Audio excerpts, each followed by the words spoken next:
আমি গ্যাসে কড়া বসিয়ে দিয়েছি। আজকে আমি তোমাদের একটু কুলপি বানিয়ে দেখাবো। তো সেই জন্য আমি ফুল ক্রিমওয়ালা দুধ নিয়ে নিয়েছি। 1 প্যাকেট দুধ দিয়ে দিলাম। দুধটা ফুটিয়ে ঘন করে নেব, করে নিয়ে কিভাবে বানাচ্ছি তোমাদের দেখাবো। তোমরা আমার সাথে থেকো, সঙ্গে থেকো। দুধটা ফুটে অনেক ঘন হয়ে গেছে, তোমরা দেখো একদম পুরো খিরখির হয়ে গেছে, কালারটাও চেঞ্জ হয়ে গেছে। আমি অনেকটা গ্লাসের মধ্যে গরম দুধ তুলে নিয়েছি, তো আর একটু তুলে নিলাম। এবারে আমি কিছুটা গুঁড়ো দুধ আছে, হাফ বাটির মতো গুঁড়ো দুধটা আমি এই গরম দুধের মধ্যে দিয়ে এটাকে গুলে নিয়ে আমি ওই দুধের মধ্যে মিক্সড করব। আর তাছাড়া এই যে আমি একটু ছোট এলাচকে গুঁড়ো করে রেখেছি, এটাকে দিয়ে দিলাম। এটা এর সাথে ফুটলে সুন্দর একটা সেন্ট হবে কুলপিটার। আর এই গুঁড়ো দুধটা আমি আবার গুলে নেব ভালো করে গুলে নিয়ে তারপর আমি এই দুধের সাথে মিক্সড করে দেব। দুধটা ভালো করে গুঁড়ো দুধটা গুলে নিলাম এবং কড়ার মধ্যে দিয়ে দিলাম। এবার একটু ভালো করে ফুটিয়ে নেব। আর আমি এখানে একটু দুধে জাফরান মানে যেটা কেশর ভিজিয়ে রেখেছি, এটাকেও আমি দিয়ে দিলাম। এবার এতে একটু ফুটবে, তারপরে আর একটু ঘন হবে, তারপরে আমি এটা নামাবো। একটু চিনি দেবো তার সাথে, চিনিটা আমি এখনই দিয়ে দিচ্ছি। বেশি চিনি দিচ্ছি না, কারণ দুধটা প্রচণ্ড ঘন হয়ে গেছে, তারপরে গুঁড়ো দুধ দিয়েছি তাতে মিষ্টি আছে, তাই জন্য কম করে চিনি দিলাম। কারণ বাদামটা একটু সিদ্ধ হবে। বাদামের কুচি করে রেখেছি, তো বাদামের কুচিটা দিয়ে দিচ্ছি। কিশমিশটা নামাবার আগে দেব। এবার একটু ফুটবে।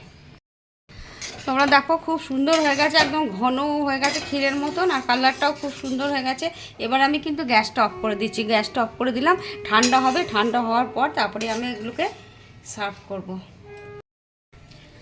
আমার রেডি হয়ে গেছে। আমি উপর থেকে কিশমিশটা ছড়িয়ে দিলাম, কারণ গরম দুধের মধ্যে দিয়ে নেয়, কারণ যদি কেটে যায়।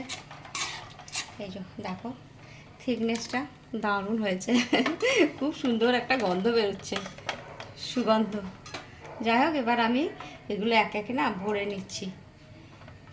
এই বক্সের মধ্যে, সব কৌটোর মধ্যে আমি ভরবো।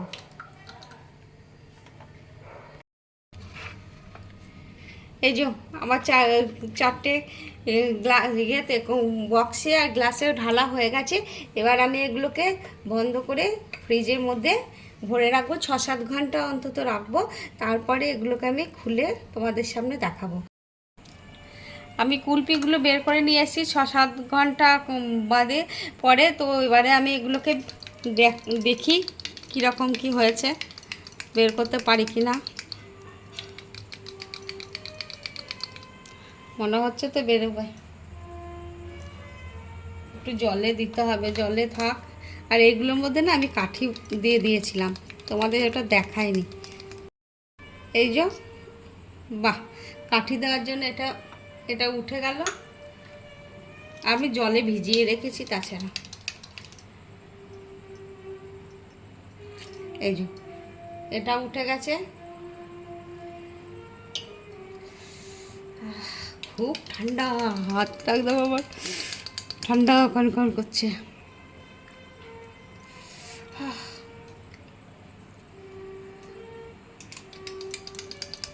আর একটা তোমার আর একটা হয়ে গেছে,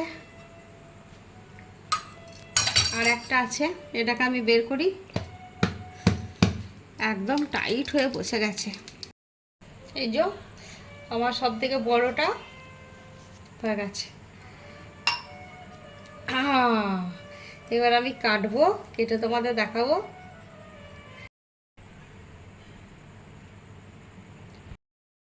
এই যে আমার কুলপিগুলো দেখো, সুন্দর দারুণ হয়েছে, অসাধারণ খেতে হয়েছে। তোমরা দেখছো, খুব ভালো হয়েছে। এভাবে বানাবে, খুব সহজ পদ্ধতিতে। আমি তো মাত্র 2টো উপকরণ দিয়ে বানিয়েছি। তোমরা এরকমভাবে বানাবে এবং বানিয়ে খেয়ে আমাকে কমেন্ট করে জানাবে কেমন হয়েছে আমার কুলপি মালাই। তো তোমাদেরকে সবাইকে অসংখ্য ধন্যবাদ সাথে থাকার জন্য। তোমরা সবাই ভালো থাকবে, সুস্থ থাকবে। সকলকে এই যে দেখো আমার কুলপি সকলকে অসংখ্য ধন্যবাদ। Thank you.